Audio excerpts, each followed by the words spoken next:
Bonjour à vous tous et à vous toutes. Je me réjouis de cette rencontre pour parler de choses très particulières, fort agréables, très intéressantes. Et je suis sûre que vous avez plein de questions qui sont de ces connexions avec d'autres mondes, avec d'autres réalités et avec notre être intérieur pour parler de l'approche de l'hypnose transtemporelle que j'ai développée, faire un petit retour sur ces concepts et ces idées de retourner dans des vies passées, d'aller dans l'entre-deux-vies, de faire le lien aussi avec l'hypnose, de comment ça fonctionne. Donc, je vais dans un instant démarrer à vous parler de tout ça. Et juste pour une petite explication, puis un bonjour aux personnes qui nous écoutent en différé, car plusieurs personnes, à cause des décalages horaires, ne peuvent pas être présentes en ce moment. Nous avons eu pas mal d'inscriptions, je dois dire, pour ces conférences. Il y a vraiment une grande demande pour ce genre de thématique et je le comprends très bien. Moi, je suis une des premières à être très excitée par la thématique depuis que je suis enfant. J'exagère un peu, mais je pourrais peut-être dire dans le ventre de ma maman.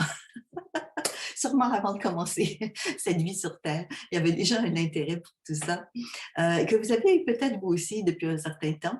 Donc, juste pour que vous le sachiez que l'émission est enregistrée pour l'écouter en différé, nous avons fermé volontairement vos micros pour éviter qu'il y ait des bruits de fond.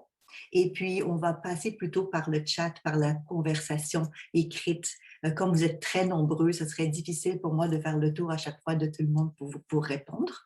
Donc, mais je sais que vous êtes là et ça me fait plaisir de soit des fois vous voir à l'écran ou pas, puis c'est pas grave, on est ensemble aussi. Si je fais un petit retour en arrière, donc dans le monde de l'hypnose en tant que tel, ça fait longtemps que je fais de l'hypnose. Bon, vous voyez peut-être pas mes petits cheveux gris là, mais il y en a quelques-uns. J'ai commencé à faire de l'hypnose et à apprendre l'hypnose, j'étais adolescente, donc ça fait vraiment longtemps. Et pour vous dire qu'à l'époque, c'était pas quelque chose qui était très ouvert ni très prouvé scientifiquement comme aujourd'hui parce qu'on est tellement chanceux aujourd'hui. Il y a plein de recherches, surtout en hypnose médicale. Il y a plein de recherches aussi sur la conscience, en physique quantique.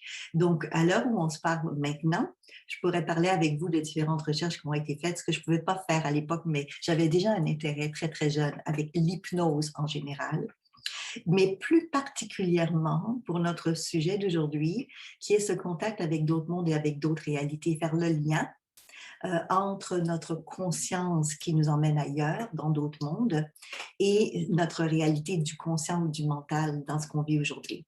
Donc, j'aimerais partager avec vous, de temps en temps, je vais faire un petit partage d'écran pour vous montrer certaines diapos. Donc, celle-ci, c'est un rappel spontané. Donc, voici la raison pour laquelle je vous montre cette diapo en ce moment. Je vais les arrêter régulièrement pour revenir à l'écran.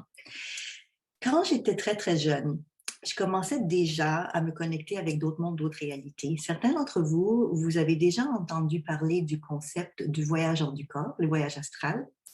Peut-être que vous avez lu, comme moi, à l'époque, ou rencontré plusieurs personnes, dont Anne et Daniel, donc Anne Givaudan, c'est de elle que je parle, dont j'ai lu beaucoup de livres du voyage astral quand j'étais jeune et adolescente. Et moi-même, je faisais des voyages hors du corps à cette période-là et j'ai été guidée par certains maîtres ascensionnés et certains guides qui me donnaient de l'enseignement.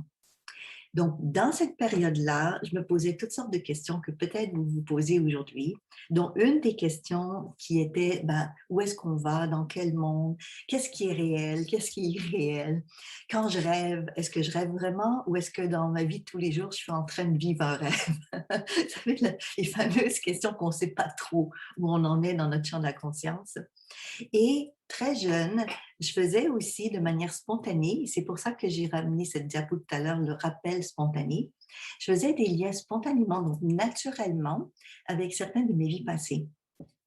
Donc, tout simplement en étant tranquille ou en marchant ou bien en étant chez moi très tranquillement en tant qu'enfant, à un moment donné, il y a une information qui montait spontanément et je revoyais à l'intérieur de moi et j'entendais, c'était très visuel et auditif dans mon cas, des scènes où je savais intuitivement que c'était moi dans un autre temps, dans une autre époque.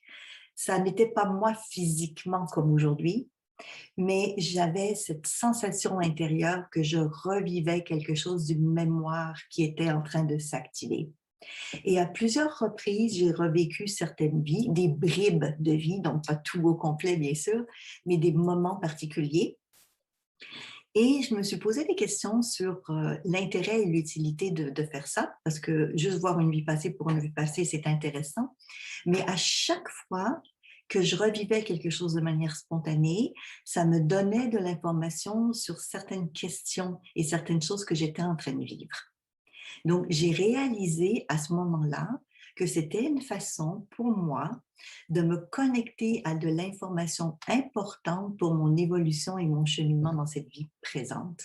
Donc, par exemple, à un moment donné, je me suis connectée avec une vie passée où j'avais vu des choses pas trop, trop sympathiques. Bon, ça arrive, il n'y a pas que des belles vies, hein? On a toutes sortes de vies qu'on a vécues.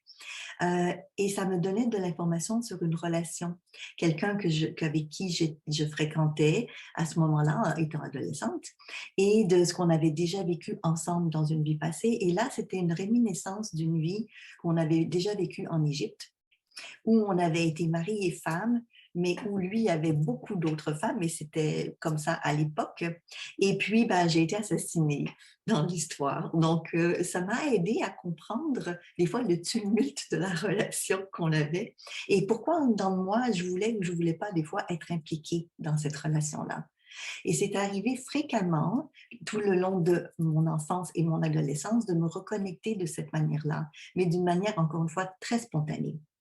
Et dans cette période, les êtres qui m'accompagnaient, donc qui me guidaient dans mon enseignement spirituel, autant sur Terre, parce que j'étais guidée sur Terre par certaines personnes que ailleurs, à l'extérieur, autant ces guides-là me donnaient de l'information sur les vies passées que j'avais parce que j'étais demandante, je voulais en savoir plus, autant ils m'éduquaient sur les capacités de développer mes facultés psychiques ou de me reconnecter, si vous préférez, avec ces facultés psychiques que j'avais déjà développées d'ailleurs dans d'autres vies, dans le passé.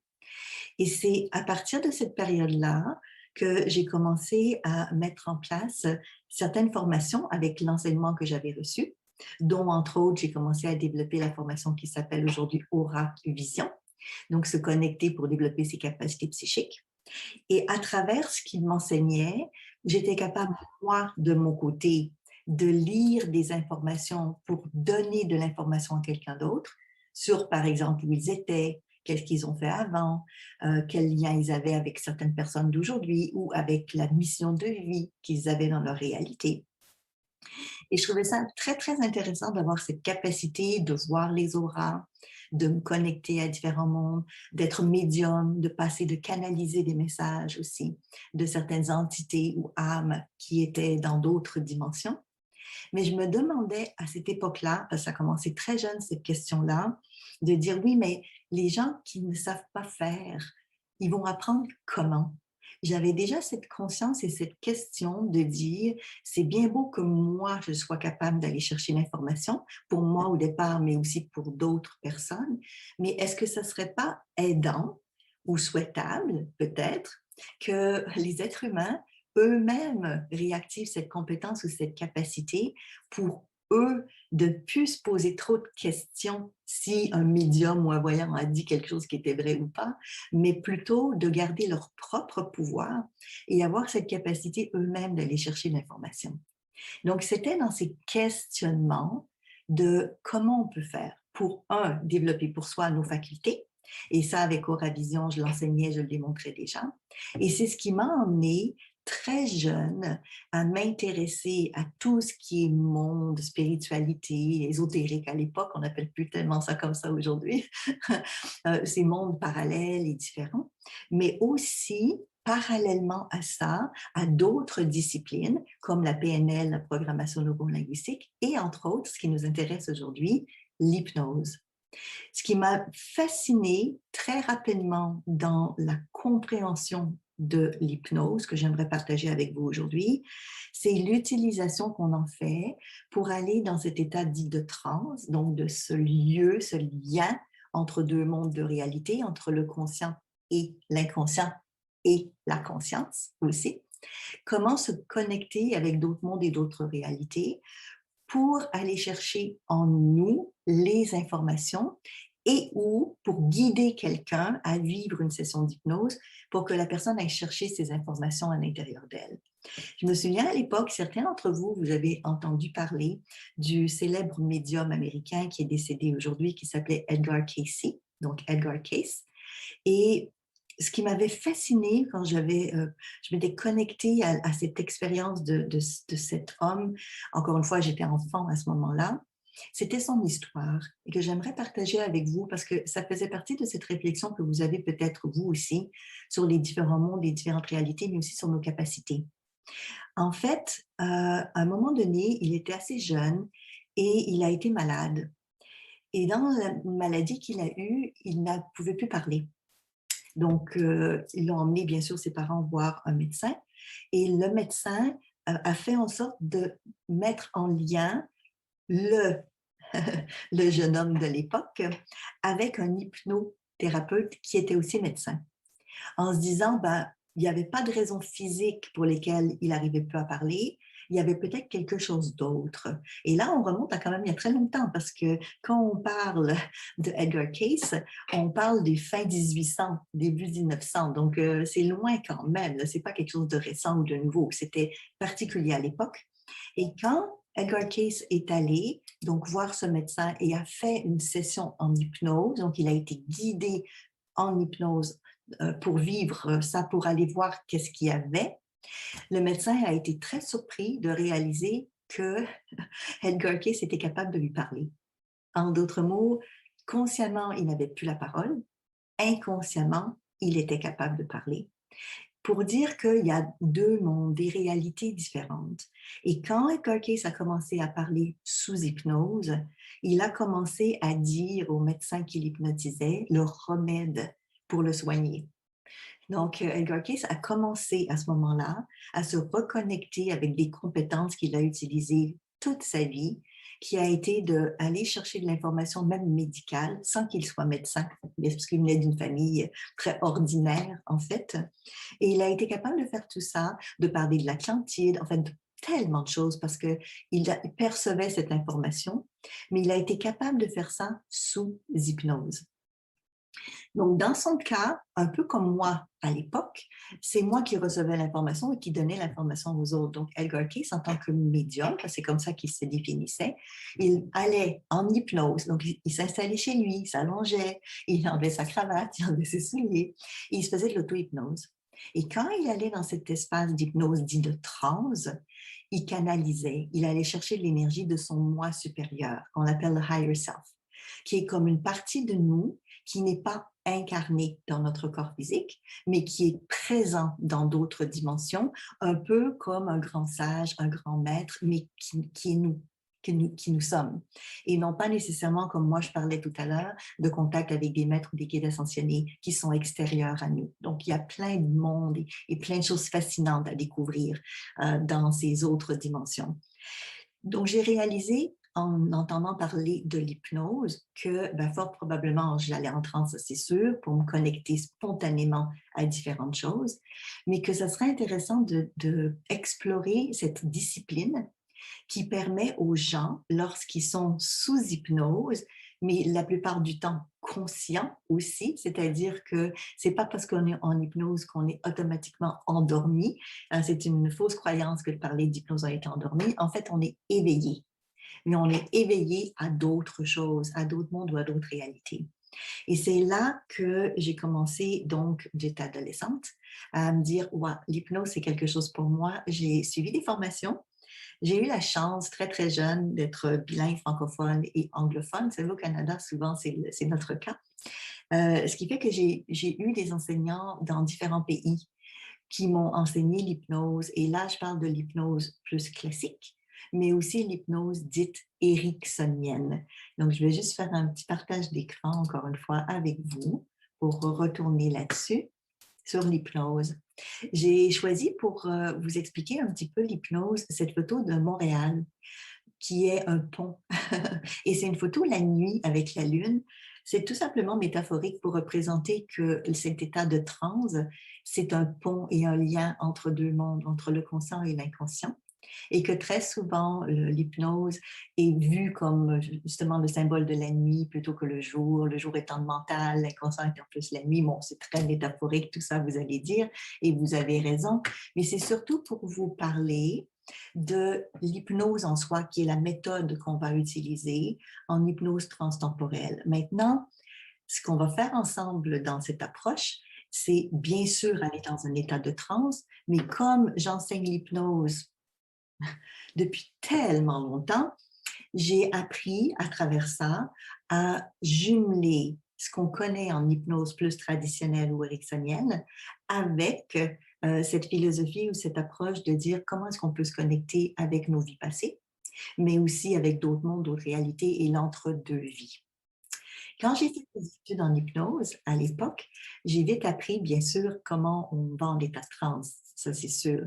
Et habituellement, lorsqu'on est accompagné en hypnose, on a un hypnothérapeute ou un hypnologue qui nous guide, qui nous accompagne et qui parle d'une certaine façon pendant qu'on va à l'intérieur de soi. Bon, je ne vous ferai pas ça trop longtemps parce que les tous endormis.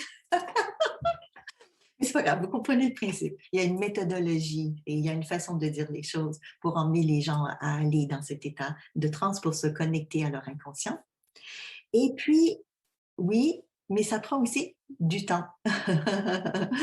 Et c'est pas à chaque fois qu'on utilisait l'hypnose que les gens faisaient des régressions. Même la plupart du temps, c'était pas le but de ces sessions d'hypnose. C'était plutôt pour se connecter à l'inconscient pour trouver des solutions, pour aller chercher des forces et des ressources que la personne a à l'intérieur d'elle. Donc, de l'hypnose, dans le transtemporel, on utilise le concept de la transe, mais on n'utilise pas toutes les méthodologies habituelles d'accompagnement de l'hypnose, puisque vous allez être surpris d'entendre ce que je vais vous dire, mais on n'en a pas besoin de tout ça. On n'a pas besoin de quelqu'un qui nous parle pendant des heures. On n'a pas besoin d'être en transe nous-mêmes pendant des heures pour faire remonter des mémoires. Oh, très intéressant. Donc là, je suis en train de contrer certaines croyances limitantes que vous avez peut-être vous entendu parler, que moi j'ai beaucoup entendu parler, qui sont que c'est très difficile et compliqué de faire remonter des informations d'une vie passée, ce qui est complètement faux parce que la majorité d'entre vous, vous avez déjà eu des mémoires de vie passée, ne serait-ce que dans des rêves. Des fois, vous en avez une idée dans le sens, ah oui, c'est vrai, quand j'ai vu ça dans mon rêve, oh, j'avais l'impression que. Des fois, vous ne savez pas du tout que c'était une réminiscence ou une mémoire qui s'activait d'une vie passée, mais ça a été présent quand même. Donc, c'est totalement naturel pour chacun de nous d'être capable de réactiver de l'information dans ce qu'on appelle le nuage de cloud, un petit peu comme en informatique aujourd'hui, là, où on se dit que dans notre ordinateur, il y a de la mémoire, mais que la majorité de la mémoire n'est pas dans l'ordi, elle est placée ailleurs. Et c'est exactement le même concept qu'on utilise lorsqu'on veut se connecter avec d'autres mondes et d'autres réalités.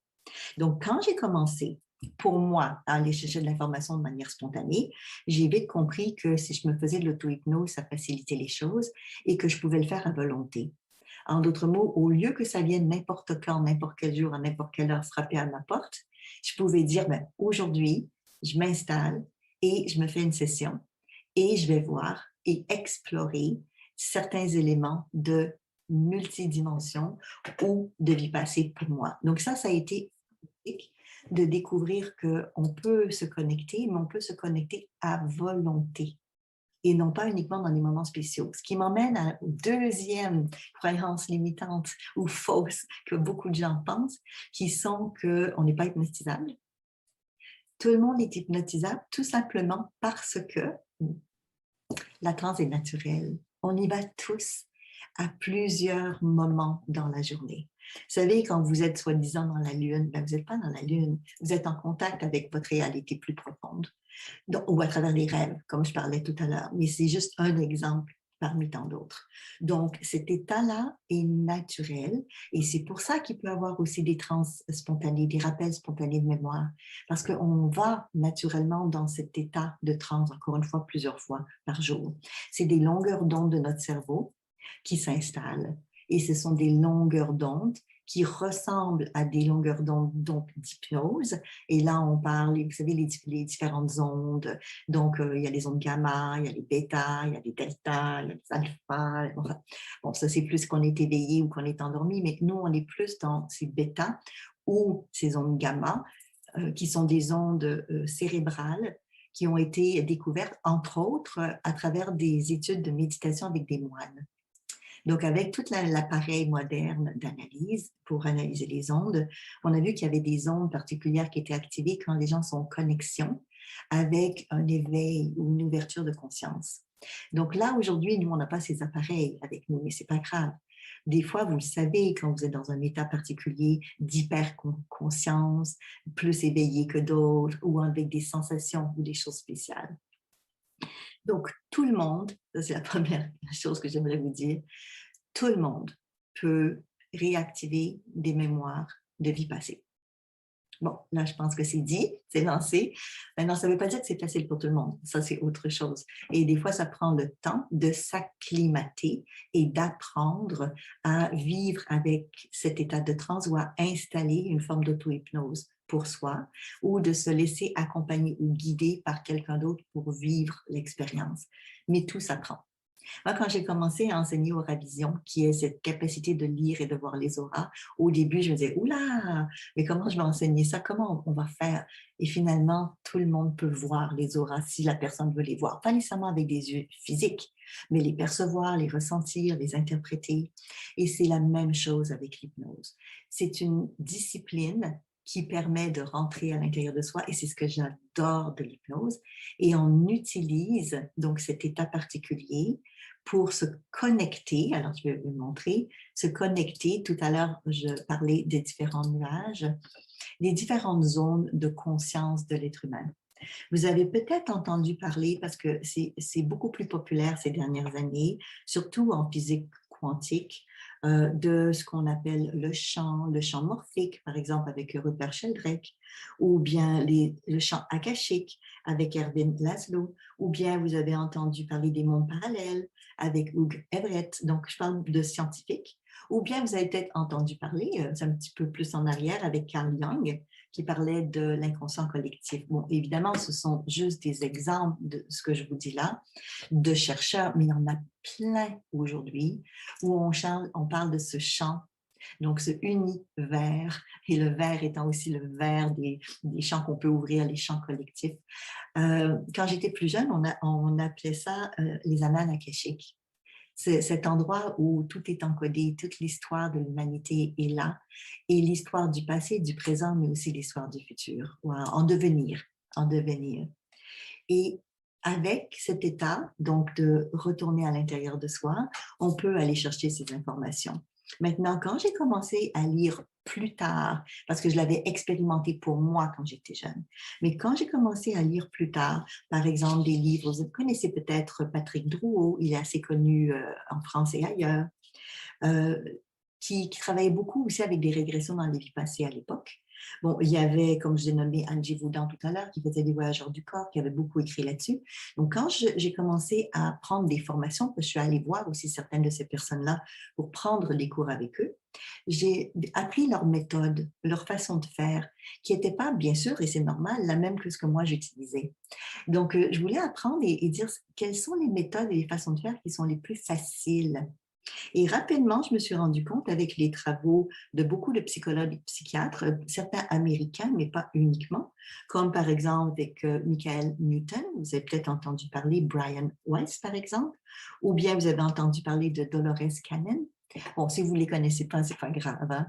Mais ce sont tous des psychiatres ou des psychologues ou des gens qui ont travaillé pas mal d'années dans leur vie sur les vies passées, les reconnexions avec des vies passées et qui ont écrit des livres, dont entre autres, là aussi c'est un autre psychiatre qui est le docteur Stevenson, je vais y revenir là-dessus parce qu'il a fait beaucoup, beaucoup de recherches pour donner de la crédibilité aux vies passées parce que vous avez peut-être ces questions-là, de « Oh, mais Isabelle, tu es en train de fabuler. » C'est un rêve, tu parlais de rêve tout à l'heure, c'était des rêves que tu faisais, c'était peut-être pas un contact avec autre chose. Et comme on le sait,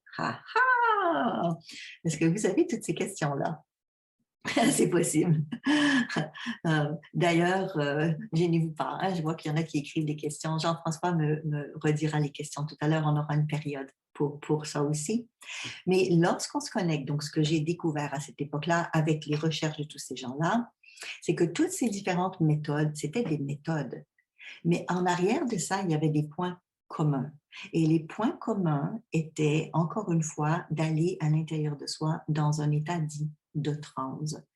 Donc, question, qu'est-ce qui fait que dans une méthode, par exemple, on prend 1 heure et demie pour emmener la personne en transe avant même qu'elle se connecte à des vies passées, et d'autres méthodes qui sont beaucoup plus rapides. Alors, je vous donne le truc parce que moi, j'aime beaucoup aller dans la simplicité et l'efficacité.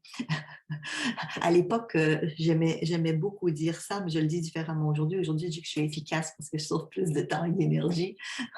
Mais dans le sens de pourquoi prendre 3 heures pour aller dans un état de transe si on peut l'induire, si la personne peut le vivre en quelques minutes seulement. Donc, ayant enseigné l'hypnose depuis plus de 40 ans maintenant, je peux vous dire sans aucun doute dans mon expérience que tout être humain peut aller en transe en quelques secondes, aussi rapide que ça. Mais pour ça, il faut savoir quoi observer, quoi faire, comment le dire. Mais comme c'est naturel, il suffit de repérer les moments naturels que la personne va dans cet état-là et de les reproduire.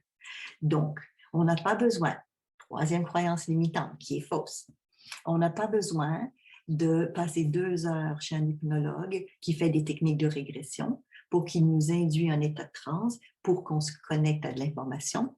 L'information est disponible aujourd'hui aussi rapidement que quand vous cliquez pour aller. Et oui, c'est pas loin. L'information est disponible rapidement et en tout temps. Donc, il faut laisser aller, et je sais que ce n'est pas toujours facile, des vieilles croyances qui ont été solides, très ancrées dans nos sociétés, que c'est difficile, que c'est compliqué, que c'est faux, que c'est long, que c'est pas simple, que c'est que pour une élite, en fait, je pourrais vous en parler pendant des heures, de tous ces biais qu'on a, parce que c'était comme ça que c'était nommé à l'époque. Et après, ben, ça dépend aussi des croyances des gens qui l'utilisent.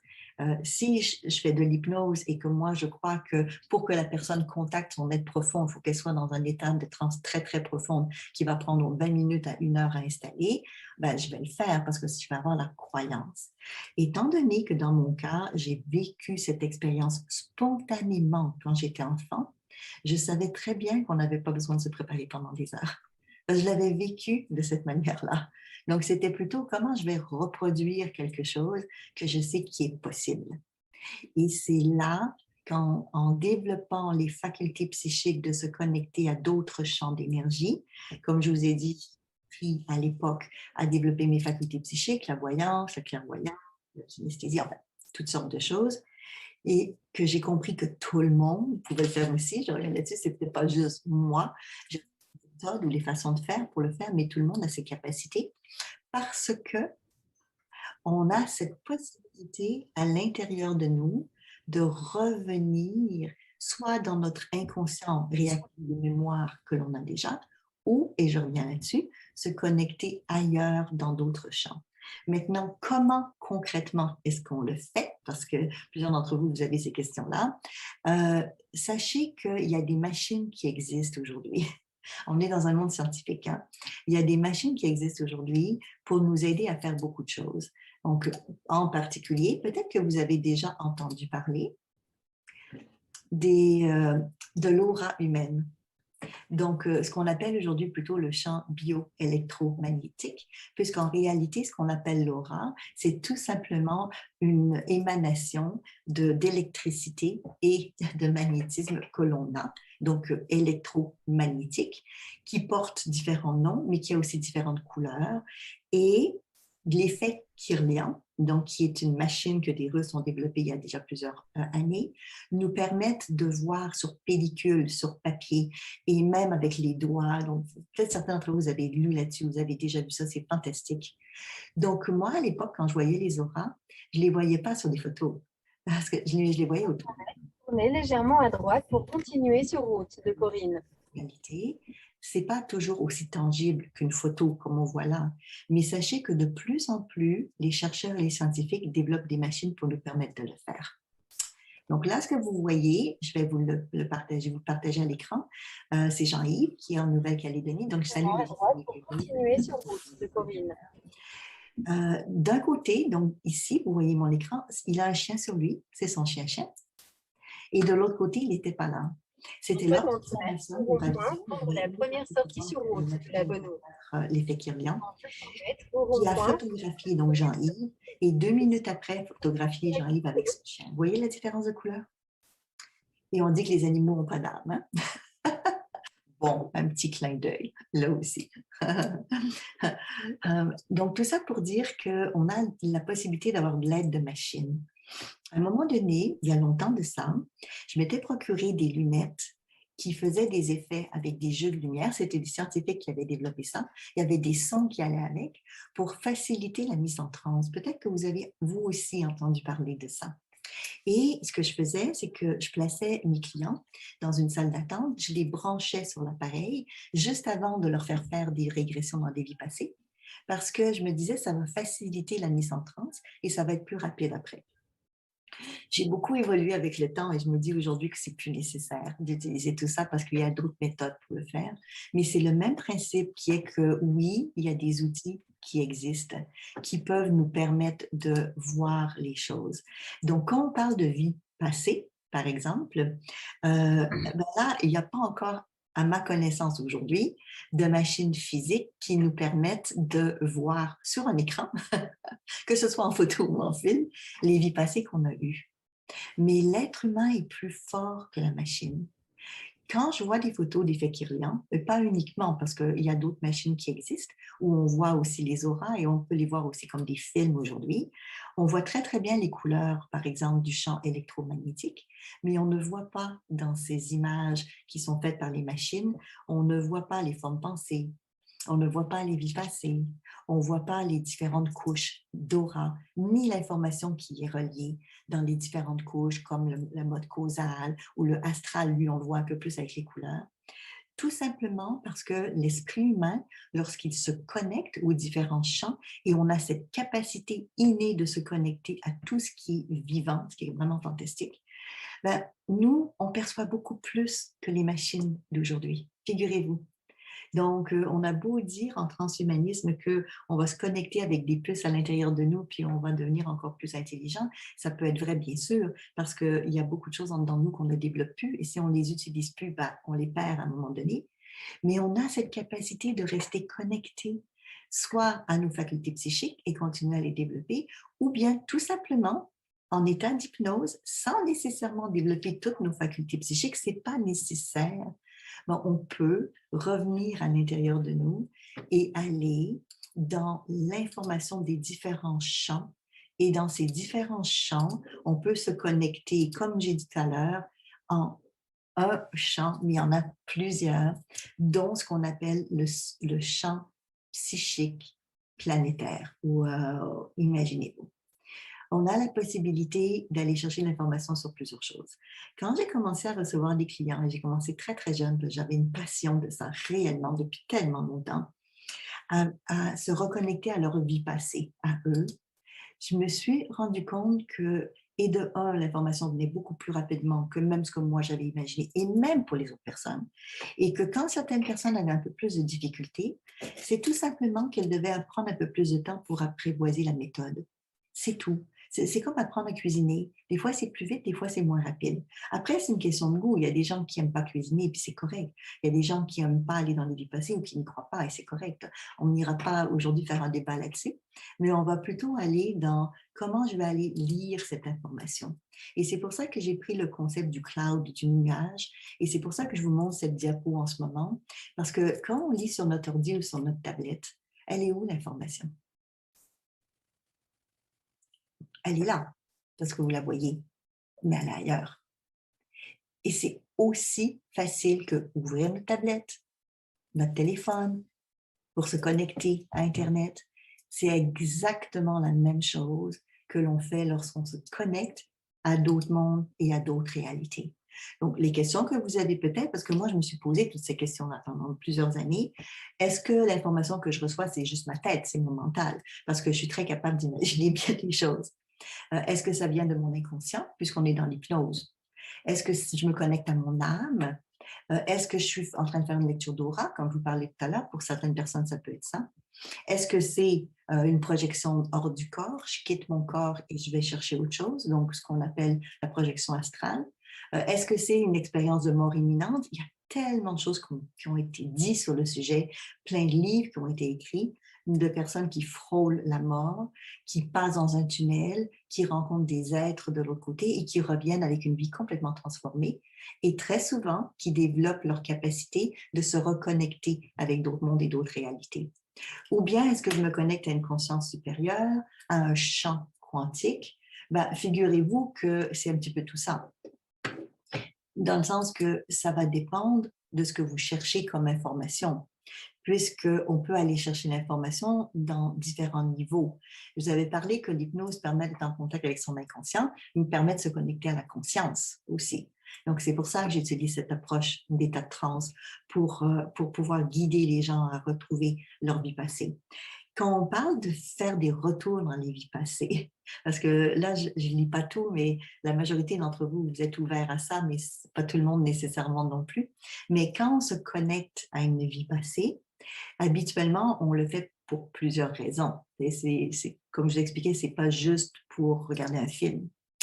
À l'époque, quand j'ai lu sur les travaux de Ian Stevenson, je reviens sur lui, je vous en avais parlé tout à l'heure, c'est un psychiatre. Ça fait presque plus de 20 ans, même plus de 20 ans, qu'il avait déjà fait ses recherches là-dessus. En fait, c'est un spécialiste, donc c'est un psychiatre, mais spécialisé pour les enfants. Et il y a beaucoup de psychiatres qui travaillent avec les enfants, il n'est pas le seul, qui ont eu des jeunes, des très jeunes enfants, en bas même de 5-6 ans, qui racontaient des expériences qu'ils avaient vécues, mais ils parlaient d'un deuxième papa ou d'une deuxième maman, où ils expliquaient des choses particulières. Je me souviens d'une de mes clientes, à un moment donné, elle ne venait pas du tout pour faire une régression dans une vie passée, mais elle venait, parce que je fais aussi du coaching, de l'accompagnement, et elle venait parce qu'elle était inquiète pour son garçon, parce qu'elle avait vécu une expérience assez particulière. Son fils avait 7 ans, elle était en voiture avec lui, elle allait faire des courses, quelque chose de très simple, et il a commencé à trembler et à être en état de panique, comme pour aucune raison. Et il lui a tout de suite dit, maman, maman, maman, on a un accident. Donc, c'était pas vrai, il n'y avait pas d'accident. Et pendant qu'il était en train de vivre ça, donc elle était inquiète, elle a stationné, elle a arrêté la voiture pour voir qu'est-ce qui se passait. Et il lui dit, non, non, non, continue à conduire, maman, tourne à droite, tourne à gauche. Il y a telle maison, il y a un toit rouge, tu verras. Il était en train de lui raconter exactement, sans jamais été passé dans ce coin-là, chose que j'avais oublié de vous dire tout à l'heure, parce qu'il ne connaissait pas cet endroit-là, pas les petites ruelles en tout cas. Il lui a tout raconté exactement ce qui était là et il a eu, ce qu'elle ne savait pas, mais une réminiscence spontanée de vie passée, parce qu'il lui a dit, maman, c'est là que je suis mort et que j'ai eu un accident. Là, elle le regarde et dit, mais de quoi tu me parles? Quand c'est votre enfant qui vous raconte quelque chose d'aussi étrange que ça remet en question certaines de vos croyances. Et elle, ça a remis en question ses croyances par rapport à la réincarnation. Et elle a commencé à faire des petites recherches pour mieux comprendre ce qui s'était passé. Mais elle n'est pas la seule. Il y a plein de personnes qui ont des réminiscences comme ça. Ça revient et ça revient très fréquemment avec les jeunes enfants. Donc, le docteur Stevenson a fait des recherches là-dessus, sur les différents signes que l'on peut retrouver. Parce que lui, c'est un scientifique, mais il n'est pas seul. Ces scientifiques aiment démontrer les choses et se dire, oui, mais d'où ça peut venir, ces reconnexions avec d'autres mondes? Est-ce qu'il y a des vrais signes? Est-ce que ça peut être prouvé? Et en travaillant avec des enfants qui ont eu des connexions, ils ont pu découvrir des choses fascinantes. Comme par exemple, certains de ces enfants qui parlaient de leur expérience vécue ailleurs avaient des signes ou des malformations congénitales ou des marques de naissance. Et quand on allait en régression hypnotique, on se rendait compte très souvent que c'était le reflet d'un endroit où ils avaient été blessés, où ils avaient eu un accident, où ils avaient eu un problème dans une vie passée. Et même, il y a des enfants donc qui sont venus au monde et qui ont parlé de ce qu'ils ont vécu dans des vies passées. Et les vies passées n'étaient pas aussi loin que ça. Parce que ça, c'est une autre fausse croyance qui est qu'il faut qu'on attende 1000 ans pour revenir entre chaque vie. Non, non, non. Des fois, c'est quelques années seulement, même des fois quelques heures seulement. Et vous allez être surpris de quelque chose d'autre que je vais vous raconter tout à l'heure, mais je me réserve ça pour tout à l'heure. Donc, la personne pouvait, à l'époque, avoir une blessure, tomber quelque part, avoir reçu, peu importe, hein, mais c'était des marques et je vais vous montrer exactement ce que c'était. Donc, des marques particulières. Et quand il y avait un retour dans la vie passée, ben comme là, il avait reçu une balle, exactement à l'endroit où il y avait sa tâche de naissance. Et ça, il y a des preuves de ça, il y a des livres là-dessus, il y a des recherches faites là-dessus, sur aussi les compétences innées. C'est-à-dire qu'il y a des enfants qui viennent au monde avec des talents. Et il n'y a personne dans la famille qui a ces talents-là. Et on se dit, mais comment ça se peut? Et quand ils retournent dans des vies passées, comme un en particulier, il parlait des avions. Il était très jeune, hein, il n'avait même pas 7 ans.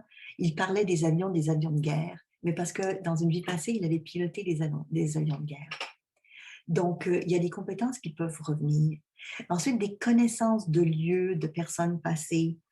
Je ne sais pas si vous avez vu ce film-là, mais je vous encourage à le regarder et il est gratuit sur le net. Malheureusement en anglais. Il s'appelle Yesterday's Children. C'est un film de 2020. En français, Les enfants d'hier. C'est une femme qui, de manière spontanée, a revu des scènes qu'elle ne comprenait pas du tout, où elle voyait une femme qui était enceinte et qui se faisait malmener par son mari qui était alcoolique. Elle avait plusieurs enfants. Et pendant des années, il y a des scènes qui ont remonté. Elle ne comprenait pas ce que c'était. Elle pensait qu'elle était complètement folle. Et elle est allée chez un médecin. Il ne trouvait pas c'était quoi son problème. Et un jour, elle tombe sur un livre qui était un livre sur l'hypnose de régression. Et elle prend un rendez-vous chez un médecin, parce que souvent, c'est des spécialistes, hypnothérapeutes, hypnologues, mais il y a aussi des médecins et des psychiatres qui font de l'hypnose de régression. Elle prend rendez-vous pour comprendre qu'est-ce qui se passait pour elle. Parce que le challenge qu'elle avait, comme beaucoup de gens d'ailleurs, quand ça revient spontanément, c'est qu'on ne comprend pas ce qui est en train de se passer. Et le spécialiste, donc le médecin, lui dit, moi, je pense que ce que vous vivez, c'est des mémoires qui reviennent. Donc, ce n'est pas de l'imagination ou de la fabulation, c'est un psychiatre qui parlait, mais c'est des mémoires de vie passée. Et là, elle était là. Comme beaucoup de gens, dans son cas, elle venait d'une famille très religieuse, son mari en particulier et elle aussi, comme Edgar Cayce aussi, qui était très croyant. Et quand on est en lien avec une possibilité d'avoir vécu une vie passée, ça choque les croyances.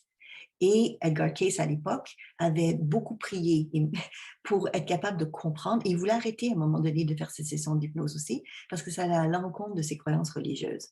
Mais finalement, sa conscience supérieure lui a expliqué c'était quoi, il a accepté de continuer. Et comme cette femme que je vous parle, dont l'histoire est contée dans ce film, qui est Les enfants d'hier, qui est gratuit sur le net si vous voulez le regarder, où elle raconte qu'elle a revécu des mémoires de vie passée.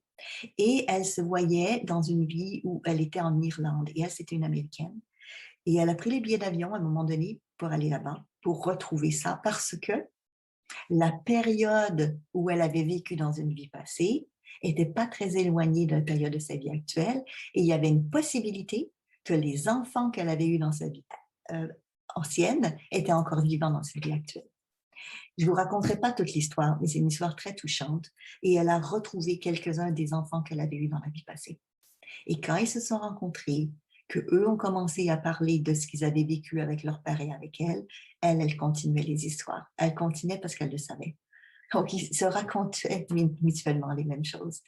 Donc, c'est fantastique que des fois, pas toujours, mais des fois, on peut même avoir des preuves réelles et tangibles de choses qu'on aurait pu vivre dans des vies passées. Donc, ça existe, c'est possible.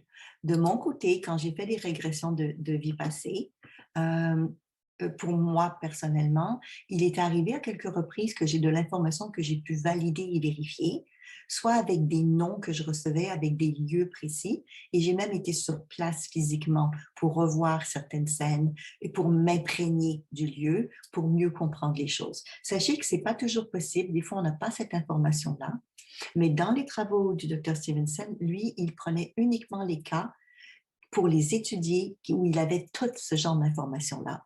Donc, il y a aussi, comme par exemple avec les Dalai Lama, des reconnaissances d'objets ayant appartenu à eux ou à d'autres personnes. Ou bien, ça, vous avez peut-être entendu parler de ça, la xénoglossie, c'est des fois, il y a un langage qui revient. Donc, il est arrivé, il y avait une femme qui a eu un gros accident de voiture et suite à son accident de voiture, elle a été dans le coma et quand elle est sortie du coma, elle a commencé à parler en langue et des langues qu'elle ne connaissait pas du tout avant. Et ça s'est avéré que c'était des vraies langues anciennes. Donc, évidemment, on peut fabuler, on peut inventer une langue. Mais là, on parle de langues qui ont existé, mais que la personne ne connaissait pas ou n'a pas connu de son vivant.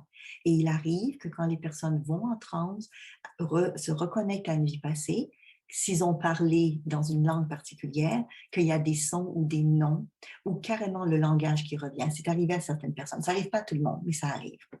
Ensuite, quand la personne a eu dans la vie passée des accidents ou des traumas, malheureusement, c'est possible qu'ils soient encore activés dans cette vie-ci. Et c'est une des raisons pour lesquelles retourner dans une vie passée peut être utile pour libérer des vieilles mémoires, pour aller chercher les connaissances et les forces plutôt, pour passer enfin à autre chose et à être plus en paix. Ouais. Il arrive aussi des fois, dans ce que le docteur Stevenson a découvert, qu'il y a des ressemblances physiques, et je vais vous montrer des photos, entre la personne de cette vie-ci et la personne de la vie précédente. Fascinant, vraiment fascinant. Et quelquefois, dans leur façon d'écrire, parce qu'il y a des gens d'aujourd'hui qui se sont reconnectés à des vies passées, et dans une vie passée, par exemple, ils étaient écrivains. Et quand ils ont regardé les textes, la formulation, ils avaient la même structure de langage, la même structure de phrase que ce qu'ils peuvent avoir aujourd'hui. Donc oui, il y a quelques preuves comme quoi ça existe. Maintenant, l'objectif n'est pas nécessairement qu'avoir des preuves. L'objectif est que ça vous donne quelque chose dans votre vie, que ce soit un plus pour vous de l'expérimenter réellement. Ce qui m'emmène à vous parler de ça, vous voyez. Donc les ressemblances physiques, c'est pas exactement identique, on s'entend. Mais là, on a la Suzanne Guinan qui était dans les années 60, si je ne me trompe pas, et puis qui était ensuite l'autre personne dans sa vie précédente. Quand les gens reviennent sur Terre et ont vécu il n'y a pas trop longtemps, la technologie nous permettait de prendre des films et des photos. Et il arrive qu'on peut avoir physiquement, historiquement parlant, des données sur ce que la personne a vécu. Wow! Donc, vous voulez quand vous connecter à vos vies passées ou à ce qu'on appelle l'entre-deux-vies, hein, j'y arrive dans un instant, pour quelle raison? Peut-être regarder à un moment donné, là, qu'est-ce que vous allez écrire, pour quelle raison? Sachez qu'on peut se connecter à des vies passées pour toutes sortes de choses. Une des raisons pour lesquelles on va se connecter à une vie passée, j'en ai parlé tout à l'heure, c'est pour libérer des mémoires, pour mieux comprendre les situations, des choses qu'on ne comprend pas trop, qu'on a déjà vécues. Puis aussi, et ça je vais vous ramener ça parce que c'est quelque chose qui revient assez souvent dans les perceptions, les gens qu'on a rencontrés dans notre vie. Qu'est-ce qu'on a vécu ensemble? Pourquoi on se revoit? L'enfant que je vais avoir, est-ce que je l'ai connu avant? Est-ce qu'on a une mission commune? Est-ce que j'ai quelque chose de particulier à lui apporter dans cette vie-ci? Comment ça se fait que cette personne, je l'adore? C'est comme si c'était un frère et pourtant c'est juste un ami. Quels sont les liens que l'on a avec les gens qu'on a déjà vécus, par exemple? Et retourner comme ça dans le passé peut nous donner de l'information aussi sur toutes les personnes qu'on a pu côtoyer à l'époque. Alors, je ne sais pas si ça vous est déjà arrivé, là j'ai mis aussi des collègues, hein, il y a la famille, mais ça peut être au travail, ou un enseignant, quelqu'un que vous rencontrez et vous vous dites, mais cette personne-là, c'est comme si je la connaissais depuis des lustres. Ben, peut-être que vous la connaissez depuis des lustres. C'est pas impossible. Maintenant, c'est pas à chaque fois qu'il y a un conflit avec quelqu'un qu'on a vécu dans une vie passée ensemble, c'est pas ce que je vais dire. Mais retourner dans des vies passées nous permet d'aller chercher de l'information, puis c'est de l'information qu'on va chercher pour clarifier, mieux comprendre ce que l'on vit, ce qu'on a déjà vécu, où sont les gens qu'on a déjà connus. Et je viendrai, parce qu'on parle aussi au niveau amoureux des personnes qu'on rencontre, sur le fameux concept des flammes jumelles. Vous avez déjà entendu parler de ça, des âmes sœurs, des flammes jumelles. Bon, il y a beaucoup là aussi de conceptions erronées par rapport à ça, mais si je reviens sur une chose qu'à un moment donné, ça m'avait surprise, il y a des années de ça, je faisais faire une régression à quelqu'un et la personne régressait, et puis elle régressait dans une vie passée. Donc, c'était une femme et elle régressait dans une vie passée où elle était soldat en pleine guerre américaine, on va dire comme ça. Et puis, donc, elle me racontait des scènes qu'elle vivait là-bas. Et je l'ai ensuite emmenée à une autre vie parce que dans une session, des fois, on peut même visiter plusieurs vies. Et ils n'ont pas rien qu'une. Ça dépend du temps qu'on a qui est disponible. Et tout d'un coup, je l'emmène ailleurs parce qu'elle avait été chercher l'expérience qu'elle avait besoin de savoir à ce moment-là. Je l'amène ailleurs et là, elle me parle de quelque chose qui était presque dans la même période. Et là, je me suis dit, ben voyons, non, ça se peut pas, c'est juste pas possible. Comment est-ce qu'on peut vivre deux vies passées qui seraient comme interreliées? Hmm. Ben, ça m'a ouvert l'esprit, pas me limiter, à dire, ben, c'est peut-être possible que l'âme soit scindée et se place dans deux corps différents, mais que c'est la même âme, ce qui est en arrière du concept des flammes jumelles. Mais ça ne veut pas dire qu'on revient dans la vie ensemble pour être amoureux ou amoureuse nécessairement. La plupart du temps, c'est pour vivre des expériences additionnelles, pour se donner le plus d'informations, le plus de choix, le plus d'apprentissage possible. Donc, j'ai découvert ça à ce moment-là et à ma grande surprise, quand j'ai lu ensuite les travaux, je reviens toujours au docteur Stevenson parce qu'il a fait vraiment beaucoup de recherches là-dessus. Et quand je suis revenue sur ses travaux, il parlait des âmes scindées. Parce qu'il en avait eu quelques-unes dans les personnes avec qui il était. Donc, voici un cas qui est un classique que vous pourrez lire dans ses travaux. Donc, c'est la dame de son vivant ici aujourd'hui qui était Penny Pierce. Et elle a réactivé une vie passée où, à un moment donné, elle était Alice Carey. Et quelques années après que Alice Carey est décédée, ben, elle était incarnée dans Charles Parkhurst. Il y a eu un décalage d'une trentaine d'années seulement entre les deux. Donc, tout ça pour dire qu'elle vivait au même moment dans deux vies.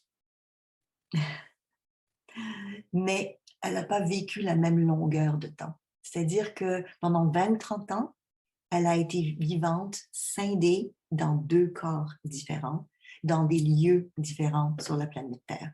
Donc, c'est un concept intéressant qui peut expliquer des fois pourquoi les gens vont revenir très rapidement d'une vie à l'autre. Comme je disais tout à l'heure, moi, je connais des gens qui sont venus même tout de suite après leur mort et non pas nécessairement des centaines d'années après. Ça dépend toujours de l'expérience ou de l'apprentissage que la personne a à faire. Et oui, il y a peut-être un autre vous dans votre âme qui vit quelque part sur la planète en ce moment. Peut-être, pas obligatoirement. Tout le monde n'a pas des âmes scindées, mais ça peut arriver. Ça peut arriver.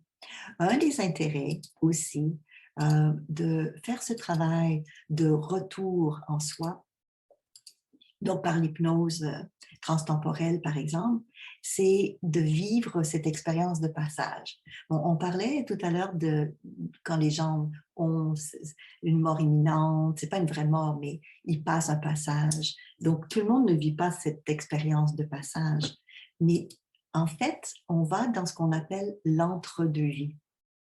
Un des grands intérêts que je trouve personnellement de faire ce retour dans les vies passées, c'est pas uniquement pour les vies passées, même si elles sont intéressantes, mais c'est pour aller dans cette entre-deux-vies. Donc, entre-deux-vies, ça veut dire quoi? Ça veut dire dans ce monde où on n'est plus dans notre vie passée, mais on n'est pas encore dans notre vie actuelle. Et dans le entre-deux-vies, C'est là qu'on fait le bilan de l'expérience, de qu'est-ce qu'on a vécu dans la vie précédente, qu'est-ce qui a marché, qu'est-ce qui n'a pas marché. Et c'est là aussi qu'on va définir les contrats d'âme. Donc, ça veut dire quoi? Ça veut dire avec qui je veux revenir dans cette vie-ci. Qu'est-ce que je n'ai pas résolu d'une vie passée que je vais ramener aujourd'hui? Ou bien on s'est tellement aimé, ça a été tellement de fun de travailler avec toi que j'aimerais qu'on continue un projet dans cette vie-ci. Donc, l'entre-deux-vie permet beaucoup de choses. Se connecter dans cet espace-là, je vous souhaite vraiment de pouvoir le faire, d'expérimenter. Expérimentez-le, vraiment. Ça peut être de recontacter les guides qui vous ont aidé à choisir la mission ou les missions de vie pour vous dans cette vie-ci. Ça peut être pour aller aussi, je vais vous le montrer, ça peut être aussi, voilà, pour aller, je vais le montrer comme ça, pour aller dans ce qu'on appelle de l'autre côté un lieu de soins. C'est-à-dire qu'il arrive que quand on décède et qu'on est mal au point, psychiquement ou physiquement, de l'autre côté, c'est un petit peu comme un lieu de repos.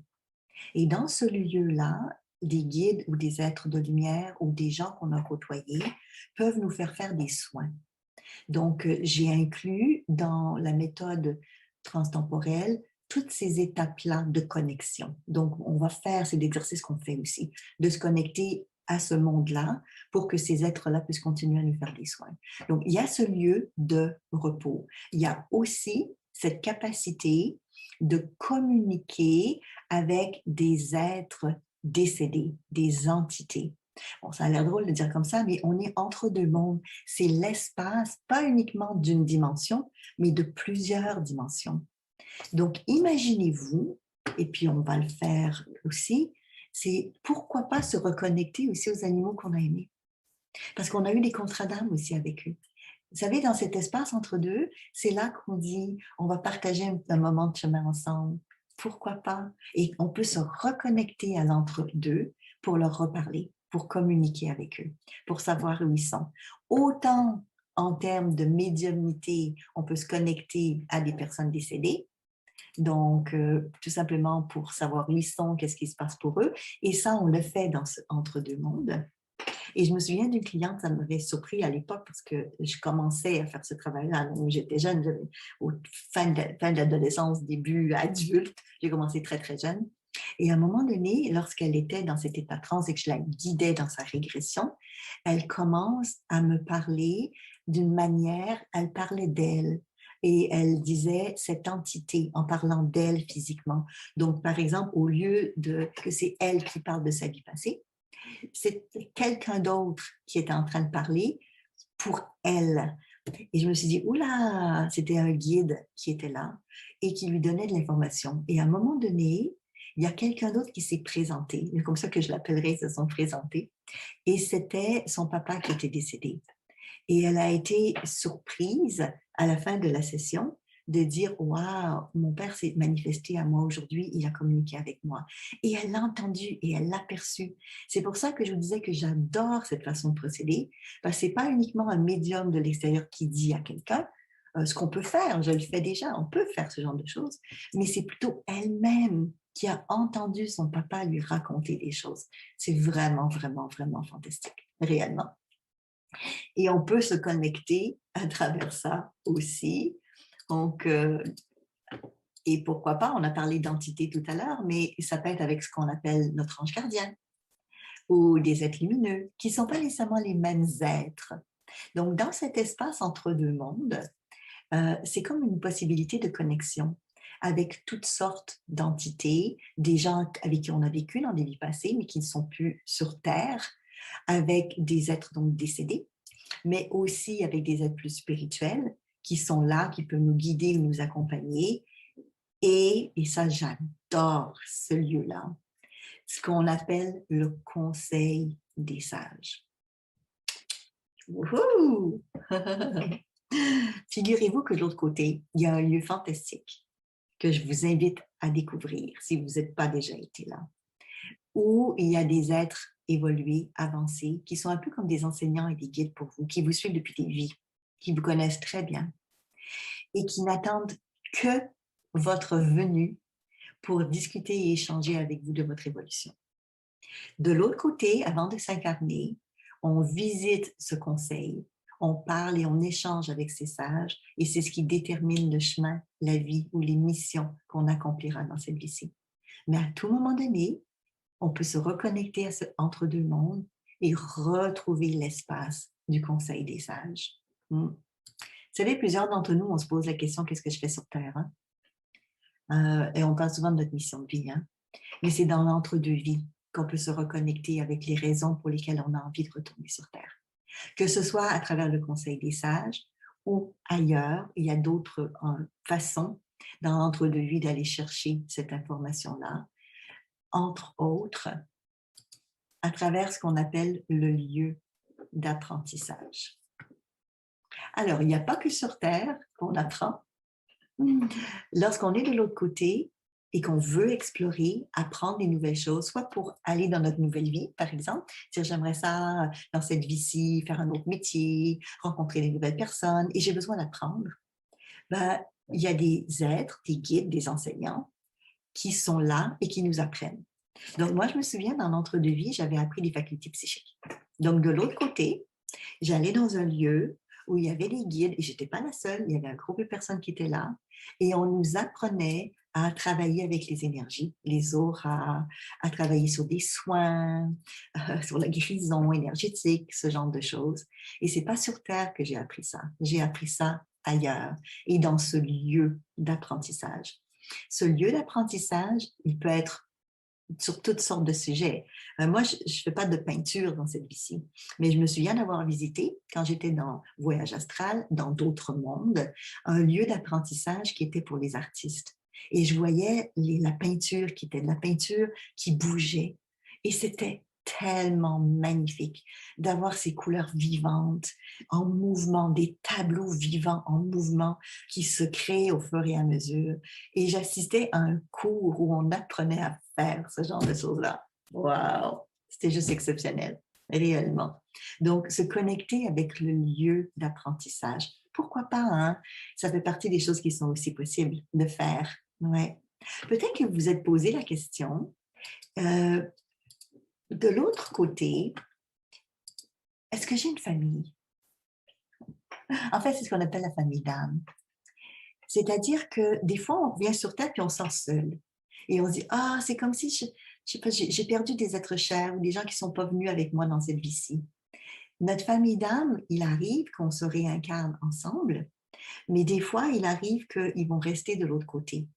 Et on a la possibilité de communiquer avec eux, justement en allant dans cet espace de entre-deux-vies.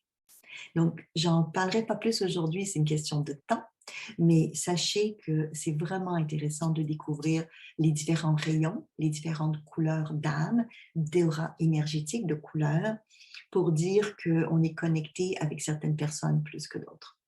C'est très intéressant.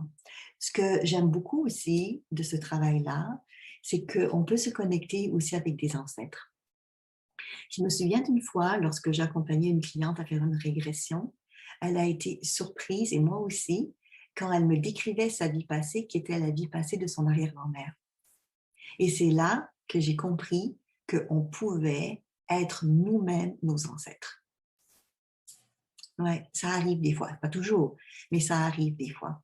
En d'autres mots, à l'époque où elle était son arrière, elle décrivait la vie qu'elle avait, et à la fin de sa vie, quand elle était dans l'entre-deux mondes, elle avait dit « J'adore cette famille, il y a des choses fantastiques à faire et j'aimerais revenir dans les descendants plus tard pour continuer ce que j'ai déjà commencé. » Donc, on peut faire du travail transgénérationnel, la psychogénéalogie aussi, en allant dans cet espace d'entre-deux-vies et même se reconnecter à des vies passées, les nôtres, mais on peut se reconnecter aussi à des vies passées de nos ancêtres.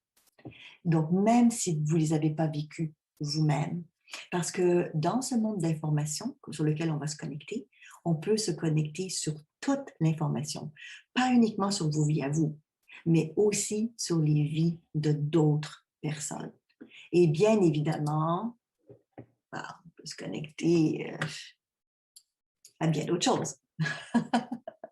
Il y a bien d'autres réalités, il y a bien d'autres mondes aussi. On peut se connecter avec ça. Donc, tout ce travail qui a été amorcé depuis des années par plein de personnes sur Terre, je vous parlais de Newton, de Wise, de Cannon et d'autres dans le domaine de l'hypnose de régression, mais aussi avec tous ces scientifiques qui nous amènent aujourd'hui dans la physique quantique à explorer d'autres mondes, d'autres dimensions dans ces champs d'information et se connecter les deux ensemble pour dire oui, c'est possible pour tout être humain d'avoir l'information pour lui-même. Mais peut-être certains d'entre vous, vous aimeriez guider d'autres personnes à vivre l'expérience. C'est-à-dire pas uniquement vivre l'expérience pour vous, ce qui est déjà très, très bien, mais peut-être apprendre à utiliser ça parce que vous faites un métier de l'accompagnement, par exemple. Donc, sachez que c'est possible, bien évidemment, parce que quand on apprend la méthode et comment faire, ben, vous pouvez l'utiliser pour vous, mais vous pouvez aussi accompagner d'autres personnes à vivre l'expérience. Un peu comme je vous parlais que j'ai fait et que je fais encore hein, avec des clients, avec des gens autour de moi. Donc, je peux que vous inviter à faire ce processus. Et là, je vais demander à Jean-François de me ramener quelques-unes de vos questions. Donc, si vous voulez bien, on va passer à la période de questions. Sachez que certains d'entre vous, vous aimez l'hypnose, mais votre but n'était pas nécessairement d'apprendre aujourd'hui sur l'hypnose de régression. C'est comme une découverte. Ah, Isabelle, je ne pensais pas que tu me parles de ça aujourd'hui. Donc, on a une autre conférence gratuite sur l'hypnose, mais l'hypnose plus ericksonienne et plus avec l'auto-hypnose. Donc, si ça vous intéresse, on vous donnera les coordonnées de ça aussi, parce que le sujet d'aujourd'hui n'était pas l'hypnose plus traditionnelle ou classique ou ericksonienne, mais bien cette approche pour aller dans l'entre-deux-vie et dans les régressions avec les vies passées. Donc, Jeff, quand tu es prêt, tu pourras ouvrir ton micro et puis me donner quelques questions. J'en vois quelques-unes déjà, là, comme par exemple, quand on se connecte avec les annales akashiques ou quand on se connecte avec nos guides, à quoi est-ce qu'on se connecte et quelle est la différence? En fait, vous allez découvrir vos propres repères, vos façons de faire. C'est comme si, quand quelqu'un proche de vous vous parle, comment vous savez que c'est cette personne-là? Habituellement, vous savez que c'est cette personne-là parce que vous la voyez. Figurez-vous que quand on fait de l'hypnose transtemporelle, si vous êtes visuel, vous allez voir les énergies, vous allez voir les personnes, vous allez voir les scènes. Pas tout le monde, parce que certains d'entre vous, vous êtes plus dans le ressenti, par exemple. Mais à ce moment-là, c'est comme si la personne, vous la connaissez, elle est là autour de vous, et vous avez des repères. Vous repérez son ton de voix, ou vous l'entendez marcher, et vous savez que c'est un tel qui est là. Donc, on a des indices qui reviennent, et c'est comme ça que vous savez avec qui vous êtes connecté. L'autre chose, c'est les preuves. C'est-à-dire qu'on peut se connecter à des annales akashiques, puisque c'est la question, et demander d'aller chercher de l'information qu'on peut valider, qu'on peut vérifier. Et souvent, c'est des choses qu'on peut vérifier aussi avec le temps. Et la meilleure vérification possible, c'est si après avoir fait une session, par exemple, de retour sur vous, soit entre deux vies ou régression, que vous vous sentez mieux, que vous avez réglé des choses dans votre vie, que vous êtes plus joyeux. Habituellement, quand on a des bonnes réponses de solutionnement et de mieux-être, c'est parce qu'il s'est passé quelque chose d'important. Donc, oui, il y a différents types d'informations qu'on peut aller voir et qu'on peut faire aussi. Oui. Quelqu'un qui dit, c'est Olaf qui dit, c'est un petit peu comme un GPS de voiture. Oui, ça nous guide. En fait, on est guidé par l'intention. C'est-à-dire qu'avant de faire le travail, donc la régression dans la vie passée, je vais arriver avec une thématique. La thématique peut être, ben, j'ai quelque chose que j'aimerais comprendre dans une relation avec quelqu'un d'autre. Et ça donne un fil d'intention. Et grâce à ça, la vie qui va monter, c'est une vie qui est en lien avec la demande d'intention. Parce que j'ai oublié de vous dire qu'il y a tellement de vies passées différentes.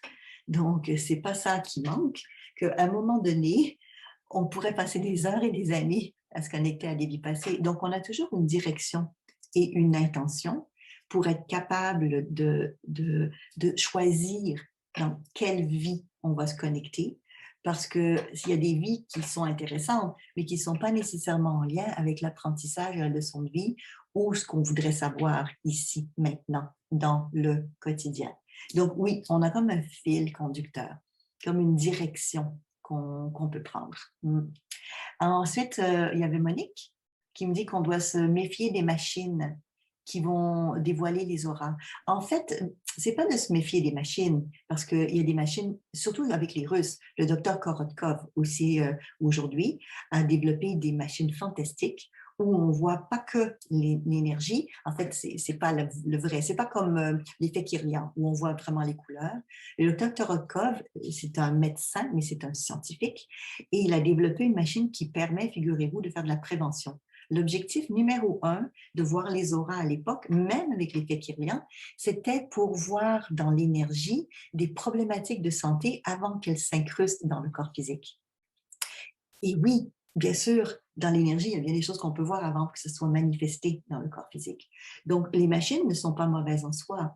Si c'est des machines scientifiques qui sont développées pour ça, c'est juste qu'elles sont limitées. Elles ne nous permettent pas de tout découvrir.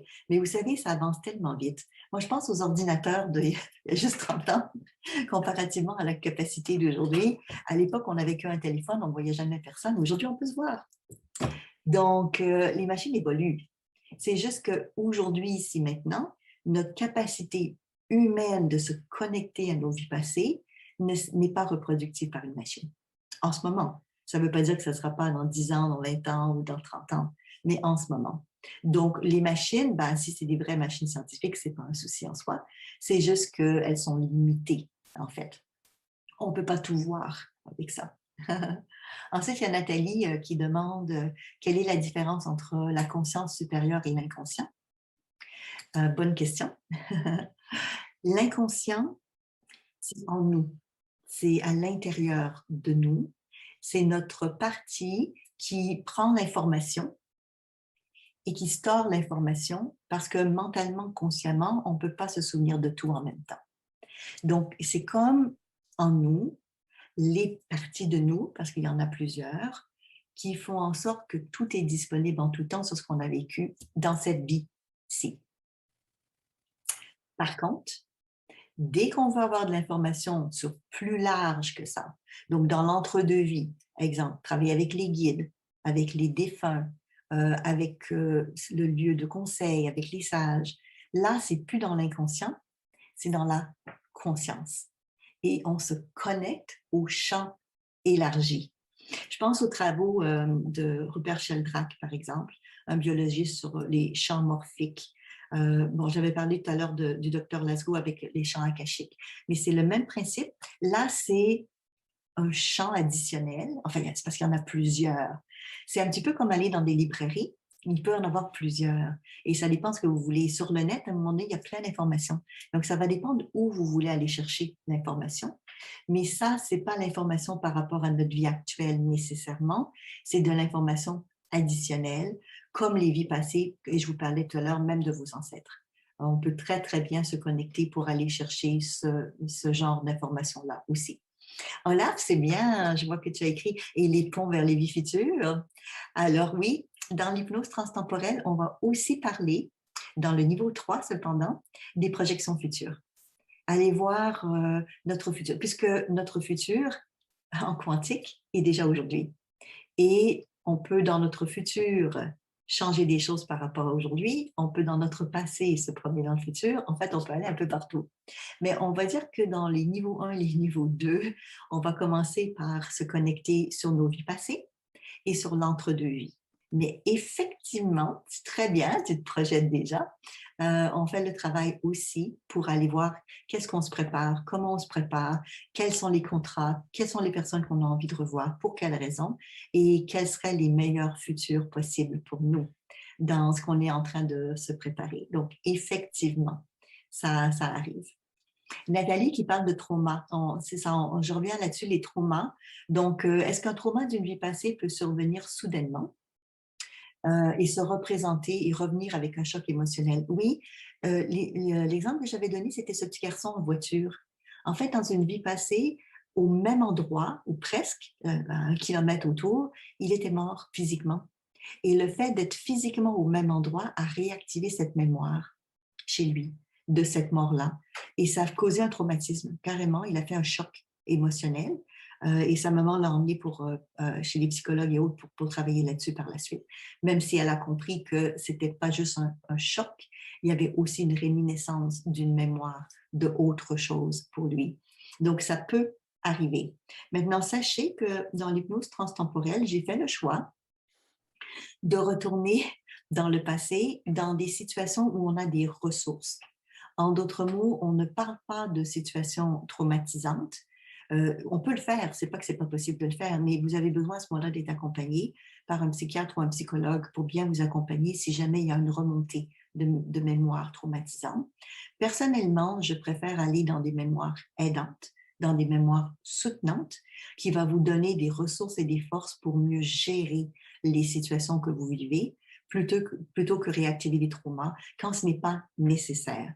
Parce que très souvent, ce n'est pas nécessaire. C'est un petit peu le concept de la psychologie positive, qui est qu'on n'a pas besoin de creuser pendant des années dans le problème pour résoudre quelque chose.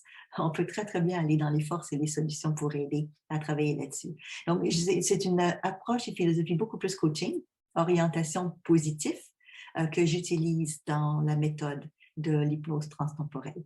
Mais oui, effectivement, ça peut faire remonter des fois des choses que les gens ont vécues. Oui, totalement. Ou ça peut aider à comprendre quelque chose qu'on vit aujourd'hui, qu'on ne comprend pas trop. Comment ça se fait que je me sens de telle manière ou telle chose qui a été là. Je vois Anita qui dit qu'elle voudrait réactiver ses ressources et talents du passé. C'est parfait parce qu'on a un exercice justement là-dessus. C'est-à-dire que si dans une vie passée, j'ai développé une compétence, mais que je n'ai pas aujourd'hui avec moi, parce que des fois, on ne ramène pas tout notre bagage. Vous savez, quand on voyage, bon, des fois, on emmène plusieurs valises, mais la plupart du temps, on essaie d'emporter juste ce qu'on a besoin. Donc, quand on revient dans une vie, on ne ramène pas tout le bagage de tout ce qu'on a expérimenté ou vécu avant. On le laisse de côté, puis on peut aller le chercher de temps en temps pour le ramener. C'est comme dire au prochain voyage, je vais ramener telle chose. Donc, il arrive que dans une autre vie, on a eu un talent particulier qui pourrait être utile aujourd'hui. Donc, oui, on peut retourner dans une vie passée pour réactiver les compétences et les connaissances qu'on avait et les ramener aujourd'hui. Moi, je trouve que c'est sauver du temps et de l'énergie. Pourquoi réinventer la roue puis faire une formation pendant 50 ans pour apprendre quelque chose qu'on sait déjà? On a juste à la réactiver. Donc, oui, oui, on a des beaux exercices là-dessus pour se permettre de réactiver les choses, les liens du passé. Ça, c'est parfait. Et les ramener à aujourd'hui. Et puis, comprendre les liens de contrat d'âme, c'est ce que je dis aussi. Oui, ça, c'est très, très intéressant. Qu'est-ce qui fait qu'avec telle personne, pourquoi avec telle personne, j'ai accepté de me faire souffrir à ce point-là? Une question importante. Et pourtant, je me respecte dans la vie, mais il se passe quoi là? Que ce soit avec nos parents, avec nos enfants, avec d'autres personnes, c'est quoi les ententes? Et figurez-vous, peut-être le dire aussi, parce que je ne l'avais pas dit jusqu'à maintenant, on peut changer les contrats. Il y a de l'espoir. C'est pas parce que de l'autre côté, j'avais dit on va se revoir et je vais t'aider avec ça, ou je vais payer le prix, ou je vais payer ta dette de ça, par exemple. Ça arrive des fois, comme dans les familles, hein, qu'on va essuyer la dette de quelqu'un. Donc, consciemment, on prend du karma et on le fait. La plupart du temps par amour pour quelqu'un d'autre. Bon, il y en a qui vont dire par inconscience. Parce que quand on revient sur Terre, après, on dit mais pourquoi est-ce que j'ai choisi ça? Mon Dieu Seigneur, avoir su, j'aurais choisi autre chose. Ça se transforme, ça se change. On peut comprendre qu'est-ce qui est en arrière de ça et ensuite décider. Voilà. Bon, ben super, Jeff. Quand tu veux, je suis prête à Oui, ben, j'ai quelques questions de plus. Je me rends bien compte que je tu t'entends reçois pas, des ton questions. micro. Oui. Pardon? Oui, je t'entendais pas. Là, je t'entends. Okay. C'est ça. Je me rends compte que tu reçois des questions directement que moi, je ne vois pas. Ah, c'est vrai? J'ai l'impression que j'en reçois quelques-unes que toi, tu ne vois pas. Alors, je te laisse lire celles que tu Oui, reçois. c'est ça. J'en ai quelques-unes de plus pour toi. Bon, par exemple, j'ai Monique ici qui demande, et pour le futur, est-ce qu'on peut poser des ressources, est-ce qu'on peut poser des ressources sur le futur? Oui. Alors, Monique, je suis très contente que tu parles de ça. Tu es comme Olaf, hein? Vous êtes très orienté futur, c'est parfait. J'adore ça. Parce que c'est une des bonnes utilisations de cette approche-là, justement. Oui. Donc, on peut faire un choix dans le futur. Et là, je reviens un petit peu à la question d'Anita. Si j'ai eu des compétences dans le passé que je n'expérimente pas dans cette vie-ci, admettons que dans ma vie passée, j'aimerais être chanteuse. Je ne suis pas du tout dans cette vie-ci. Mais ça me tenterait d'expérimenter ça. Je pourrais aller dans une vie passée, chercher les compétences que j'ai déjà eues dans le champ, soit les miennes, ou qu'est-ce qu'on peut faire dans l'entre-deux-vie? Se connecter à quelqu'un qui sait chanter. N'est-ce pas fantastique? Et emmener ça dans mon futur. Maintenant, ça peut être aussi mes compétences acquises de cette vie-ci, que je vais dire, ben ça, j'ai développé ça et je vais l'utiliser. Mais normalement, on ramène avec nous nos expériences et dans l'entre-deux-vie, une fois qu'on décède de cette vie-ci avant d'aller vers l'autre, c'est là qu'on fait le choix de tout ce qu'on a, des talents, des forces qu'on a acquises et lesquelles, comme les valises, tu sais, j'ai beaucoup de vêtements, j'ai des souliers, j'ai cela, qu'est-ce que je vais emmener dans cette vie-là? C'est sûr que si je décide d'aller vivre au Québec, je vais emmener des gros manteaux. Mais si je décide d'aller vivre sur une petite île dans le Pacifique, je vais peut-être m'amener des belles savates et peut-être de la crème solaire. Donc, selon le choix de vie qu'on va faire, on ne ramènera pas avec nous les mêmes forces ou les mêmes compétences ou les mêmes connaissances. Mais oui, on peut déjà aujourd'hui projeter dans notre futur certaines forces. Et en plus, ce n'était pas ta question, mais j'anticipe. Pourquoi pas? Parce qu'on peut aller dans notre futur et ramener des forces du futur à aujourd'hui. Pourquoi attendre une prochaine vie? Je te laisse, Jean-François, poser la prochaine question. Ici, j'ai une question d'Astrid qui demande j'aimerais aider à comprendre l'incarnation, aider les bébés à naître via l'hypnose temporelle. Est-ce OK? J'aimerais aussi comprendre pourquoi je vis sur certains territoires. Oui. Bonjour Astrid. C'est excellent. Oui, parce qu'on peut se connecter aux enfants pendant qu'ils sont en train de s'incarner, mais pas encore venus au monde. C'est-à-dire que cette période, les 9 mois, cette période-là, l'âme vient et quitte le corps. Elle n'est pas toujours entièrement présente dans la matière et on peut se connecter avec eux. Donc moi, ça m'arrive des fois quand je fais des régressions avec des futures mamans, qu'elles se connectent avec l'âme de leur enfant et qu'ils dialoguent et qu'ils échangent ensemble sur comment préparer la venue de bébé, mais aussi sur les besoins que l'âme va avoir, sur les choses à mettre en place pour l'éducation, pour faciliter les choses, et aussi, des fois, avec des liens avec des vies passées qu'ils ont déjà vécues, sur peut-être des conflits, des communications qui n'ont pas été résolues, qui risquent d'être compliquées ou difficiles, et ensuite, ben, sur papa, sur maman, sur les petits frères, les petites sœurs. Donc, on peut totalement préparer ou aider la venue d'un enfant sur Terre à travers cette approche-là et se connecter soit à des vies passées déjà vécues avec cet enfant qui va venir, avec cette âme-là, cette entité, ou encore une fois, à les préparer en comprenant, ça peut être d'aller dans le Conseil des sages, mais il y a d'autres lieux pour ça aussi, pour avoir l'information. Donc oui, totalement. On peut aider les futurs papas et les futures mamans à mieux vivre leur expérience et aussi à mieux comprendre la venue de cet enfant dans leur vie. Oui. Et puis après, comme ta question était comprendre les territoires, mieux comprendre pourquoi je vais vivre à un lieu ou à un autre lieu, on peut très, très bien retourner dans l'entente, la mission de vie ou le contrat d'âme et poser des questions et vérifier qu'est-ce qui fait que tu as fait ces choix-là. Pourquoi ce territoire-là? Qu'est-ce qu'il a de particulier? Ça peut être en géobiologie, dire physiquement, il y a peut-être quelque chose dans la Terre qui fait la différence, mais ça peut être des rencontres de personnes, des contrats justement avec certaines personnes ou des échanges avec certaines personnes. Donc oui, pour répondre à ta question.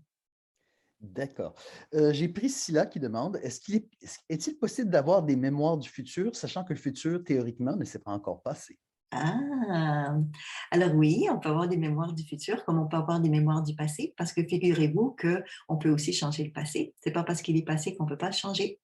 Ça, c'est pas moi qui le dis, c'est en sciences physiques aujourd'hui. Donc, oui, le futur n'est pas encore fait, on parle de futur possible. Donc, on ne parle pas d'un futur nécessairement. Bon, ceci étant dit, c'est plus facile de savoir ce que vous allez faire demain nécessairement que prédire ce que vous allez faire dans 50 ans. Parce qu'il y a déjà une machine en place, il y a déjà quelque chose qui est entamé. Donc, on peut dire à partir de maintenant, il y a plus de chances que ça se passe parce que c'est ce qu'on est en train de mettre. Mais on peut aller voir dans le futur, ces futurs possibles, et poser des questions sur quels sont finalement les futurs qui sont plus adaptés, qui sont plus souhaitables par rapport à notre évolution, l'évolution de notre âme, qu'est-ce qu'on a envie de faire sur Terre ou ailleurs, parce qu'on en a parlé tout à l'heure, on peut parler de futur aussi ailleurs. Donc, nous, on parle de futur terrestre, hein, de revenir sur cette terre, mais sachez que des fois, le futur peut vous emmener bien loin. Dans les travaux de Dolores Cannon, entre autres, si vous lisez certains de ses livres, et elle n'est pas la seule, moi, ça m'est arrivé avec certains clients aussi, qu'ils parlent de vie qu'ils ont vécue, mais ce n'était pas sur la Terre. Donc, ça peut arriver qu'ils vont décrire différents mondes. Et justement, il y a Claudine qui pose la question, quelle est la différence entre ton approche et celle de Dolores Cannon? Alors, c'est dans la méthodologie.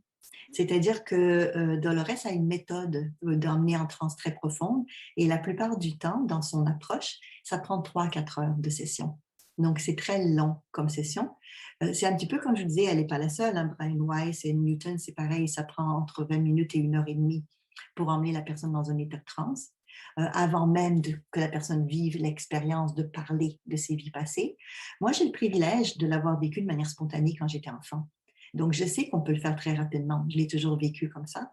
Et comme j'enseigne l'hypnose depuis tellement longtemps que j'observe cet état de transe et qu'en plus, j'enseigne comment développer nos facultés psychiques, qui est plus que juste être en contact avec notre inconscient, comme vous avez bien compris, c'est possible de se connecter à d'autres champs d'information que juste notre monde subconscient ou notre monde inconscient. Maintenant, ce qu'elle fait est fabuleux. Je ne parle pas du tout de ça, c'est juste des méthodes différentes. Et après, les gens sont attirés par la méthode qui leur convient le mieux. Donc, voilà. D'accord. Il y a Nathalie qui demande comment faire pour changer un contrat passé? Alors, la première chose, c'est de se connecter avec le contrat pour comprendre c'était quoi l'entente. C'est un petit peu comme si vous décidez d'être partenaire en affaires et avec quelqu'un d'autre, et là, vous décidez, bon, ben moi, je gagne tant, toi, tu gagnes tant, on a tel pourcentage, on décide d'avance, si ça ne marche pas, il va se passer ça, il va se passer ça. C'est une entente, c'est un contrat, c'est l'équivalent d'un contrat. Donc, avant de le changer, il faut en comprendre les conséquences. Et après, qu'on veut changer, il faut expliquer pour quelles raisons. C'est comme un bris de contrat dans la vie de tous les jours. Il y a des conséquences. Ça peut être une conséquence physiquement, où on donnerait de l'argent à quelqu'un, où on compenserait d'une manière ou dans une autre, ou on ferait peut-être un acte de réparation, ça dépend du genre de contrat qui a terminé, ou peut-être, et ça arrive des fois, on a déjà rempli le contrat, mais on ne le sait pas. Moi, ça m'est arrivé avec des clients qu'ils font des régressions dans les vies passées, ils se rendent compte qu'ils ont déjà payé leur dette karmique. Donc, ils avaient des choses qu'ils n'avaient pas réglées, ils l'avaient déjà fait, mais ils continuent à payer des intérêts. Mais il faut dire que les autres personnes voulaient aussi qu'ils continuent à payer des intérêts parce qu'ils avaient un avantage à ça. Donc, on peut changer le contrat, mais avant, il faut découvrir quel est le contrat, qu'est-ce qui est en arrière de ça, quels sont les points forts, les points faibles et quelles sont les conséquences du changement. Et après, on peut faire un choix de ce qu'on a envie de faire. Maintenant, sachez qu'il arrive des fois que les âmes, les autres, ne veulent pas nécessairement que nous, on change le contrat parce que des fois, c'est à leur avantage. Mais on peut divorcer dans une vie, éventuellement, sans nécessairement que l'autre soit consentant tout de suite. On peut couper des contrats, même si les autres âmes ne sont pas consentantes selon certaines conditions. La plupart du temps, cependant, lorsqu'on coupe un contrat, c'est un consentement commun. C'est plus comme une négociation qu'on fait ensemble parce qu'on a donné. Si ça fait déjà 30 ans ou 40 ans de votre vie que vous aidez quelqu'un, vous accompagnez quelqu'un à faire quelque chose et vous sentez que vous avez pu à le faire, ben peut-être qu'effectivement, c'est suffisant. Parce que les contrats peuvent être dans le temps aussi. On peut avoir un contrat pour 1 an, pour 2 ans, pour 10 ans, mais des fois, on ne se souvient pas de la durée du contrat et on continue à le faire, même si quelque part, il est peut-être déjà obsolète. Sur un plan très pratique, il y a Astrid qui pose la question et Anita semble avoir un petit peu la même genre de question. Donc, Astrid demande quelles sont les différences ou avantages entre la formation de lecture d'aura et celle d'hypnose transtemporelle. Ah, c'est une très bonne question. Et Anita, elle, de son côté, se demandait justement si on a absolument besoin d'expérience pour faire les cours d'hypnose ou de revision, par exemple. Alors, dans l'hypnose transtemporelle, qui est notre sujet d'aujourd'hui, c'est ouvert à tous. Et le gros intérêt, c'est que vous allez apprendre comment le faire pour vous-même. Donc, c'est vous qui allez revoir vos vies passées. Ce n'est pas quelqu'un qui va vous les raconter. Donc, ça a un impact fantastique parce que vous vivez l'expérience, vous comprenez l'expérience, vous vous posez les bonnes questions, vous êtes autonome, vous gardez votre pouvoir. Et pour les personnes qui le souhaitent, vous pouvez apprendre comment le faire pour l'utiliser en accompagnement. Dans Aura Vision, vous développez vos facultés psychiques.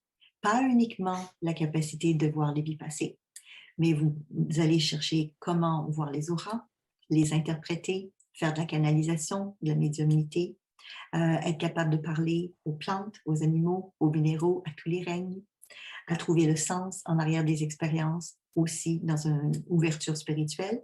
Mais là, vous allez chercher l'information, c'est vous qui trouvez l'information. Et si vous voulez éventuellement utiliser ça pour d'autres personnes, ces gens-là n'auront pas, eux, la possibilité nécessairement de le vivre, mais d'entendre ce que vous percevez ou ce que vous avez vu dans leur énergie. Donc, dans Aura Vision, vous le développez pour vous et c'est une compréhension que vous pouvez partager avec les autres de ce que vous percevez. Dans l'hypnose transtemporelle, vous le vivez pour vous, mais vous pouvez accompagner quelqu'un d'autre qui va vivre l'expérience. En d'autres mots, vous n'êtes pas obligé, dans le transtemporel, de vivre ou de connaître la vie passée de quelqu'un pour que la personne puisse le connecter. Dans Aura Vision, vous allez vous connecter à la vie passée de quelqu'un pour lui raconter. 2 méthodes différentes. J'avais, Suzanne Trottier qui avait une question très importante. L'hypnose de régression, ce n'est pas un domaine réservé aux psy. Alors, ça dépend pourquoi. Ce n'est pas réservé aux psy, l'hypnose de régression. Par contre, si la personne veut travailler sur un traumatisme, automatiquement, je lui dirais d'aller voir un psychiatre ou un psychologue qui fait de l'hypnose de régression pour être capable de gérer les émotions ou la souffrance qui vont pouvoir être activées. Moi, j'ai fait le choix de développer une approche qui est orientée coaching et solutions, où on retourne dans des vies passées, dans des forces et dans des solutions. Donc, on ne retourne pas dans une vie passée qui a été traumatisante, on va retourner aller chercher des forces et des compétences qu'on va acquérir pour être mieux aujourd'hui. C'est une question philosophique, c'est une question d'approche. Donc, ce n'est pas une approche psychothérapeutique, c'est une approche coaching. Mais on peut retourner dans des vies passées pour travailler sur des traumatismes. Donc, plusieurs médecins ou les psychologues que j'ai nommés tout à l'heure le font dans le type de régression qu'ils font. Donc, ça existe et c'est possible, mais ce n'est pas dans l'approche transtemporelle. Il y a Can qui demandait, pour débuter en hypnose, est-ce que tu recommanderais de commencer par l'hypnose transpersonnelle ou l'hypnose ericksonienne? Alors, en fait, c'est très complémentaire. Quand vous faites une formation en hypnose, donc de base, par exemple, en ericksonien, c'est ouvert au grand public. Et le cours que j'ai développé en hypnose transtemporelle est aussi ouvert au grand public. Tout simplement parce que l'état de trans est naturel. Maintenant, si vous avez déjà une base en hypnose, qu'elle soit classique ou ericksonien, c'est sûr que c'est aidant pour vous pour faire l'hypnose transtemporelle. Mais sachez qu'il n'y a pas d'obligation. Vous pouvez démarrer tout de suite en transtemporelle. Ceci étant dit, l'hypnose transtemporelle n'est pas de l'ericksonien. Ce n'est pas utilisé pour les mêmes raisons, on ne travaille pas de la même manière, donc un n'empêche pas l'autre, c'est 2 approches complémentaires. Bon, ça résume pas mal les questions que les gens avaient. Oui. Oh. À moins que tu en aies eu d'autres reçues directement. Ouais.